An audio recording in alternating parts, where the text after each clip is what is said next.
All right, this is Miss Myrick, and we're going to go to course modules and go down to week 6, Thursday, line personality instructions.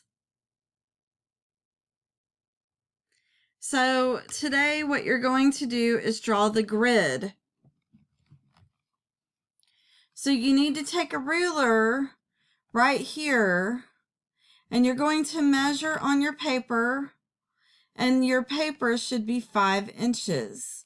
Half of 5 inches is 2.5. So you're going to put a dot there and then take your ruler and measure straight down. After you do that, you're going to measure 2 inches from the top. You're going to take your ruler and measure across here. So you should have a line just like the line I'm pointing at.